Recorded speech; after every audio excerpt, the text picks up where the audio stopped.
and be brave. You are born into the dazzling light of day. Go and be wise. You are born upon an earth which needs new eyes. Go and be strong. You are born into a world where love rights wrong. Go and be brave. Possess your soul that you alone can see.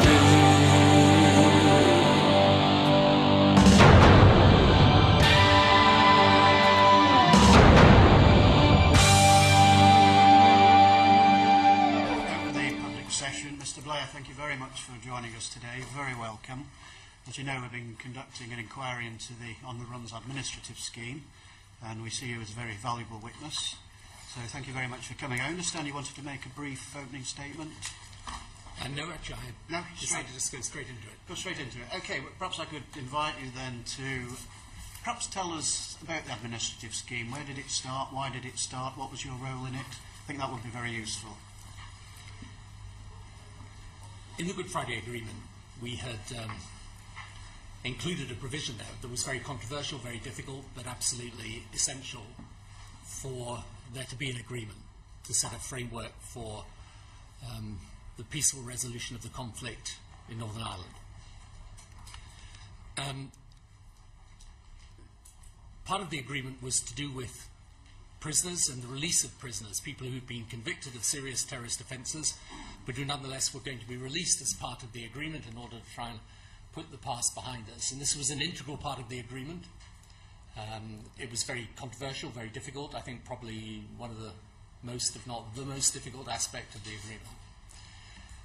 Then, after we had made that agreement, there came forward an issue around those people that had not been convicted but might be wanted for terrorist offences and who weren't subject to the prisoner release scheme. And this became a very core demand of Sinn Féin and the Republicans that we should deal with those people, because if you're releasing people who are convicted terrorists from prison as part of a way forward for peace, then how were you going to deal with those people that hadn't been convicted but might be wanted in respect of terrorist offences? And over time that began as a small number of cases, and then it grew over time to a large number. The idea from the very beginning was to try and deal with this by way of a comprehensive scheme, so that you would have a proper and full way of dealing with all of those people that might be wanted for questioning or might be charged, and those people also in respect of whom the prosecuting authorities may decide there was insufficient evidence to charge them, but anybody who might be roughly within that category of people who could be wanted in respect of terrorist offences but hadn't been convicted. And they were known colloquially as the on the runs. Essentially what then happened over the period of time that I was Prime Minister is that we tried to find a way to deal with this comprehensively, and were unable to do so. What we were able to do is to review those cases, or to have the prosecuting authorities review those cases of people who might or might not be charged, and then in respect of those people who the prosecuting authorities decided they didn't want to charge, then they would be informed of that. I mean, I gave evidence to and have read in depth the Hallett review. I would adopt it completely. I think it is a sensible, fair, balanced review of what has happened. I think it gives a pretty accurate account of how this evolved over time into what was effectively a scheme for dealing with these people. It was not an amnesty, it was not secret, but it nonetheless dealt only with part of the problem that we had to deal with. The people's flag is deepest red, it's shrouded oft our martyr dead.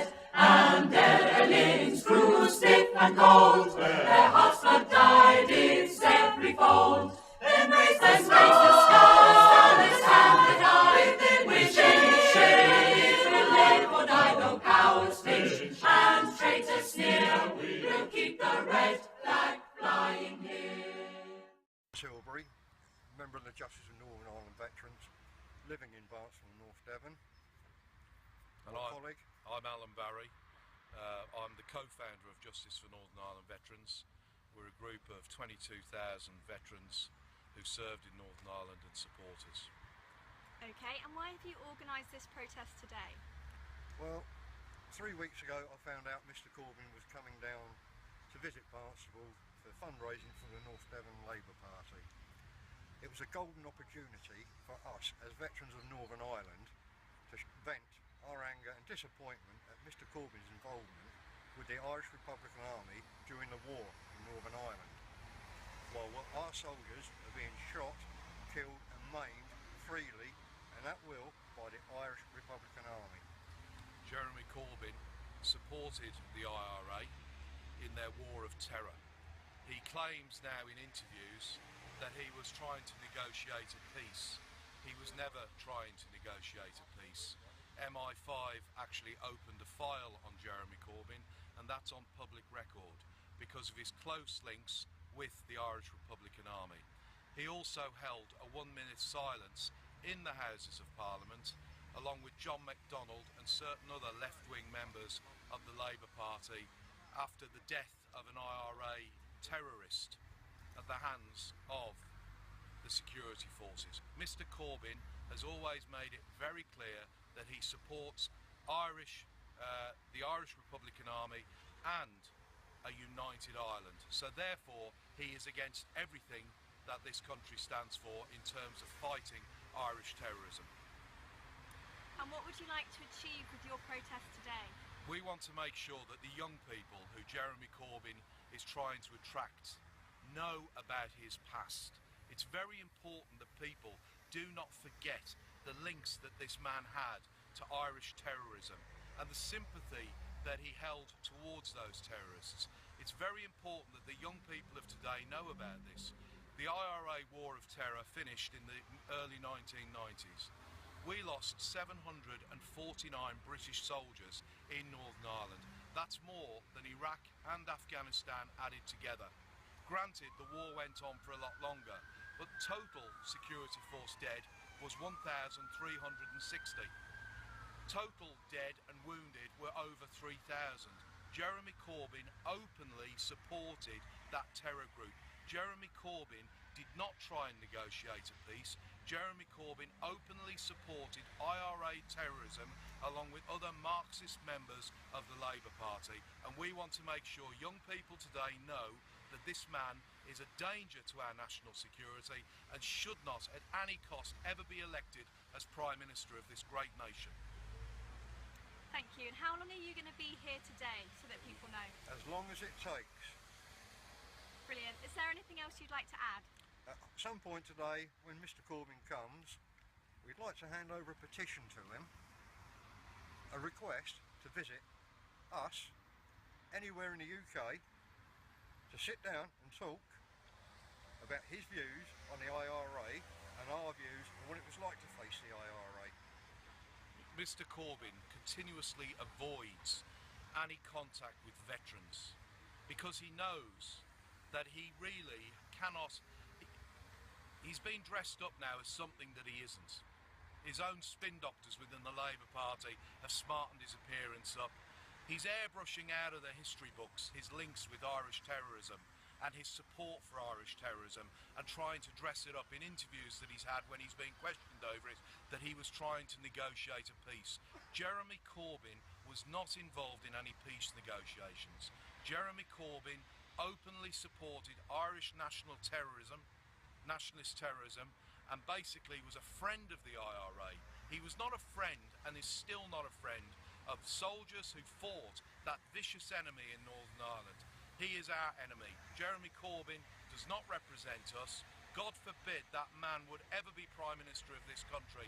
It would be a major catastrophe for this great nation because he is one of the greatest dangers to national security that we face today.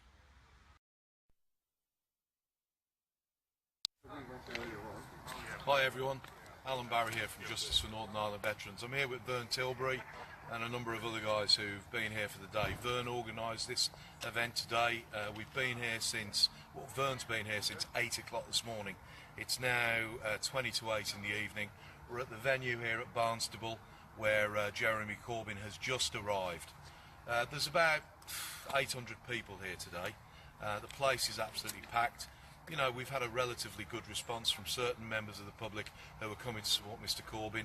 As you can see, we've tried to highlight Mr Corbyn's past links with the IRA, and we're here to promote justice for Northern Ireland veterans and educate the people who vote for this idiotic man and very dangerous man about his past links with Irish Republican terrorism and his support for Irish Republican terrorism and his total denial to ever condemn Irish Republican terrorism. Jeremy Corbyn has been asked on a number of occasions to condemn the Irish Republican Army, and he has refused to do so on countless occasions. We intended on confronting him on this issue today. We knew he wouldn't stop, although we were told by Labour activists in the area that Mr Corbyn would stop. He didn't stop, as suspected. He drove straight through. Why? Ask yourself why. It's quite simple. How can he deny his links with Irish Republican terrorism? Mr Corbyn has attended IRA funerals. He has observed a 1-minute silence in the Houses of Parliament along with John MacDonald and other Marxist members of the Labour Party, celebrating, or commemorating should I say, Irish Republican terrorists who were taken out by us, members of the security forces, a legitimate force sent to Northern Ireland to protect the civilian population from Irish terrorism. Okay, Mr Corbyn is the greatest threat to national security that we face today. This man, this litigious individual, is the most vile creature that we could possibly ever imagine as our Prime Minister. He is a very, very, very dangerous man. And at all costs, what we have to do, we have to educate the young. But surprisingly, we've all been standing here tonight and we've watched everyone go in here. Now, as a Conservative supporter, I've always felt that most Labour supporters were young people. I can tell you, we need to be aware of this danger we face, because going into that venue tonight, I would say at least 50% of the people going in were of my age or older. Okay? This man is becoming a real danger. He is appealing to people because he's telling them lies. He's telling them anything he can tell them so as people will vote for him. Okay? He's not just fooling the young over promising them, you know, all he's promising them over university fees and everything else. He's also lying to the old. He's lying to everyone, and people are disillusioned. But what we cannot get away from is this. This man's links to terrorist organisations, not just the IRA, Hamas, or any other organisation, Hezbollah. All of these organisations, this individual supports, and he's a coward. He wouldn't stop and talk to us. Why? Because he knows that if he gave a correct answer or if he told the truth, he'd be outed. He'd be outed as a terrorist lover. Thank you for watching. Has anyone else got any comments? Ben? No, Alan said it all.